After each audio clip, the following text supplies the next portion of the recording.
আপুনি বাঘ হাজৰিকা চৰিত্ৰৰ ওপৰত আপুনি দুখন ক'ব যাওঁ বুৰঞ্জী বহুতো পাইছোঁ চৰিত্ৰ বুলি নহয় বাঘ হাজৰিকাৰ বিষয়ে মই 18খন বুৰঞ্জী পঢ়িছোঁ মই পোৱা নাই মোক হেৰি আমাৰ ডক্টৰ হেৰি শৰৎ ফুকনেও মই এই বিষয়ে বহুত আলোচনা কৰিছোঁ তেওঁ সুধিছিলে মোক কিন্তু সেইটো পোৱা নাই আৰু শৰৎ ফুকনেও মানে এতিয়া ডিক্লেয়াৰ কৰি দিছে যে এইটো আমি বাঘ হৈ যায় আমি ক'তো কোনোখন বুৰঞ্জী নাই কিন্তু সেই বাঘ হৈ যায় কথাটো মই এতিয়া অলপ বিতৰ্কমূলক হ'ব এজন মানুহে মানে এখন বুৰঞ্জী দেখিছিলে সেই 19শ শতিকাত তাত সেই বাঘ হাজৰিকাৰ কথাটো আছে তাত আছে কিন্তু সেইখন বুৰঞ্জী নহয় 19শ শতিকাত যিবিলাক বুৰঞ্জী দেখিছে মানে ডক্টৰ যোগেন ফুকনৰ মতে 19% মানে ভুল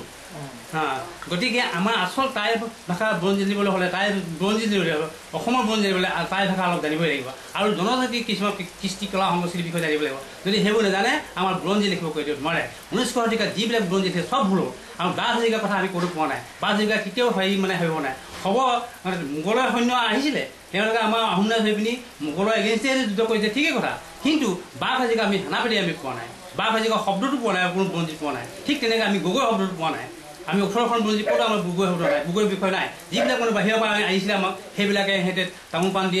তামোল হেৰি দি মানে আমাৰ মানে গগৈ কৰি আহোম কৰি ল'বলৈ কৈছিলে সেইবিলাকে বেছি আমাৰ চুতীয়া মানুহ আছে বৰাই আছে মৰাণ আছে দখলা আবৰ মিচিমি সেইবিলাক যিখিনি মানুহ আছে সেইখিনি গগৈ কৰি লৈ আমাৰ চাওদাং ফৌজত সেইখিনি মানে চাৰিফালে আমাৰ বৰ্ডাৰ ৰাখি আছে গতিকে যাৰ যিখিনি মানে চুকাফালৰ পৰা যিখিনি আহিছিলে সেইখিনিক মানে আমাৰ চাওদাং ফৌজ আছে যিখিনি ৰয়েল আৰ্মি সেইখিনিক আমাৰ মানে লুকুমাই ফৌজ বুলি কয় সেইখিনি আমাৰ ৰাজকাৰেণ ৰখীয়া থাকে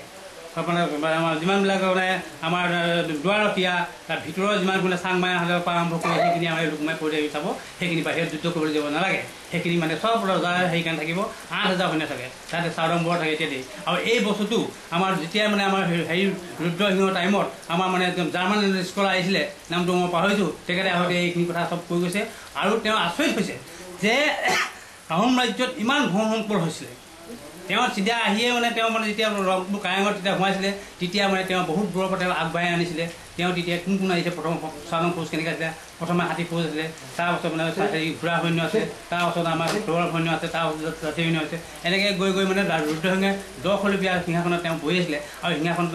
কাৰ্পেট গোটেই সোণৰ আছে বুজিছে তেতিয়া তেওঁ সেইবিলাক কথা গুৰুত্ব দিছে সেইখিনি ধুনীয়াকৈ যোগেন ফুকনে আমাৰ ডক্টৰ ফুকনে খুব ভালকৈ আমাৰ চেমিনাৰ এইবিলাক কৈছে এইবিলাক আমি এই কথা নাজানো কওকচোন যে তাই সময়ত জনজাতিকৰণৰ দাবী তুলি আছে এইটো সম্ভৱ বুলি ভাবেনে আপুনি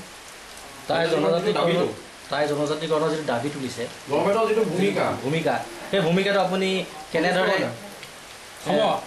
কিন্তু তাই আহোম বুলি নহয়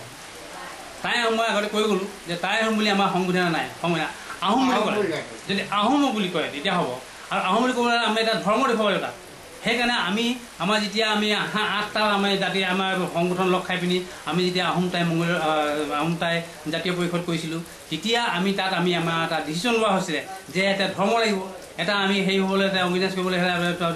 জাতি দেখুৱাবলৈ হ'লে ধৰ্ম লাগিব সেই ধৰ্মটো কি হ'ব তেতিয়া আমি চালি জাৰি চাই আমাৰ যেতিয়া আমাৰ ফুৰালুং হেৰি কৰিছিলে আমাৰ সেইবিলাকে এইটো আমাৰ ডমৰুৰ ফুকন তাৰপিছত নবীন বৰদৌতি তেওঁ ফুৰালুং আমি এতিয়া তেওঁলোকে কৈছিলে তেতিয়া ফুৰালুং বুদ্ধ বুলি কয় লেখা তেতিয়া ফুৰালুং বুদ্ধ বুলি লিখিলে আমি তেতিয়া হ'ব কি তেতিয়া আমি ট্ৰাইবেল হ'ম তাৰপিছত আমি মাইনৰিটি হৈ যাম এতিয়া মানুহবোৰ যেতিয়া আঁতৰি গৈ এতিয়া 30 লাখো আমাৰ আহোম মানুহ নাই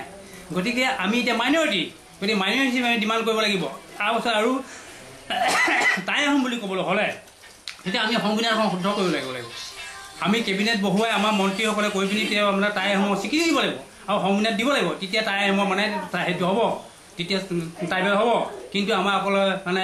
তাই আহোম বুলি ক'লে বিচাৰি নিবিড় নহ'ব কিন্তু আহোম বুলি ক'লে হ'ব আমি আহোম জাতিটোক আমাৰ মানে ট্ৰাইবেল কৰিব লাগে তেতিয়া হ'ব তেতিয়া আমি টাইটেল প্ৰক্ৰিয়া দিব লাগিব আমি কেনেকৈ আমি আগতে ছোৱালী চুৰ কৰোঁতে আমি মানে কেনেকৈ মানে যোগ মাৰিবলৈ যাব লাগে আৰু গৰু বদলি কৰিলে কেনেকৈ হেৰি কৰে নিয়ম নীতি কিছুমান দেখুৱাব লাগিব তাৰপাছত আমাৰ কেনেকৈ লাজুকীয় স্বভাৱ আছে আমাৰ কেনেকৈ মানে হেৰি আছে আমাৰ ট্ৰাইবেল প্ৰক্ৰিয়াবোৰ আছে আমি কেনেকৈ হাৱৰী মাতোঁ সেইবিলাক আমাৰ মানে ফগেন চুকীয়া আগতে কৈ গৈছে আমি তামোলখন নিদিওঁ পিছদিনা চবেই মানে ধান দাবলৈ আহে তাৰপৰা হাল বলৈ গুচি আহে সেইবোৰ আমাৰ জনজাতি প্ৰক্ৰিয়া সেই প্ৰক্ৰিয়া ইয়াত নহয় আমাৰ একদম সুদূৰ মানে দক্ষিণ চাউথ ইষ্ট এছিয়াৰ পৰা আমাৰ আছে চীন দেশৰ পৰা আমি সেইবোৰ আছে আমাৰ কেনেকৈ বিহু কৰোঁ আমাৰ বিহুত আমাৰ যিবিলাক আমি খাদ্য খাওঁ সেইবিলাক চব মানে আমাৰ মানে জনজাতি চৰিত্ৰ আছে গতিকে সেইবিলাক আমি কৰোঁ আমাৰ ছোৱালী চুকনীয়া নিয়ম আছে সেইটো কৰিলে কেনেকৈ আমি মানে ঘৰৰ হেৰি চুৰ যাব লাগে চুৰ গ'লে আমাৰ বহুত মাৰপিটো হৈ যায় কেতিয়াবা গতিকে এনেকুৱা সেইবিলাক জনজাতি প্ৰক্ৰিয়াবিলাক আমি দেখুৱাব লাগিব সেইবিলাক নেদেখুৱালে আমি কেতিয়াও আমি জনজাতি নাপাওঁ এতিয়া দেখা যায় যে বহুতে কয় যে আহোমসকলে অসমৰ ভাৰতৰ আজি এটা মানে এটা ভাল এটা হেৰি গ্ৰহণ কৰি আছে, আসন গ্ৰহণ কৰি আছে। যেনেকৈ আমাৰ কেন্দ্ৰীয় মন্ত্ৰী আছে, চিফ মিনিষ্টাৰ আছে, বা বিভিন্ন দলৰ পৰা আহোম মানুহে এটা মানে ৰাজনীতি এটা মানে হেৰি লৈ থৈছে, এটা কৰ্তৃত্ব লৈ থৈছে, আসন এখন আছে। তেওঁলোকৰ যিটো ভূমিকা, আহোমসকলৰ ভৱিষ্যত নিৰাপত্তা, তেওঁলোকৰ সামাজিক ৰাজনৈতিক জীৱন সুৰক্ষাৰ ক্ষেত্ৰত তেওঁলোকৰ যিটো মানে ভূমিকা এটা পালন কৰি আছে, এই ভূমিকালৈ আমি সন্তুষ্ট হয় নাই? মই সেইটো একেবাৰে সন্তুষ্ট নহয়। গতিকে তেওঁলোকে মানে অসমৰ স্বাভিমান জনা মানুহ নহয়। তেওঁলোকে হয়তো কিবা টকা পইচা পাইছে, সেই হিচাপে কিবা এটা হৈ পিনি হৈছে, কিন্তু আচলতে অসমৰ বুৰঞ্জী নাজানে, তেওঁ নিজৰ বংশধৰ কথা ভালকৈ নাজানে। যি মানে অসমৰ স্বাভিমান নাজানে, অসমৰ বুৰঞ্জীখন নাজানে, নিজৰ কৃষ্টি কলা সংস্কৃতিৰ বিষয়ে নাজানে, সেইবিলাকে তাত কোনো মাত মাতিব নোৱাৰে। গতিকে এতিয়া এই সংবিধানৰ কথা ক'লোঁ, সিহঁতে একো নাজানে সেই কথাটো। সেইটো অকল খৰিচকে বাদে আৰু কোনো নাজানে। গতিকে এইবিলাক আমি কৰিবলৈ হ'লে, সংগঠন কৰিবলৈ হ'লে আমি ওচৰলৈ যাব লাগিব, তেওঁলোকক হেৰি কৰিব লাগিব, সেইফালে পৰা আমি জোৰটো দিব লাগিব, তেতিয়া হ'ব। নহ'লে আৰু এইবোৰ নহ'ব। আৰু যিমানেই মন্ত্ৰী থাক, সেইটো আহোম বুলি আছে, তাই আহোম বুলিতো নাই।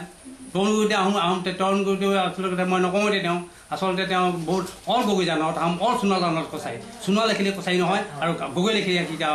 আহোম হ'ব নোৱাৰে। গগৈ আহোম বস্তু গাঁৱে হওকতো আমাৰ কোনো বুৰঞ্জীতে নাই, কোনো বিষয়ে নাই।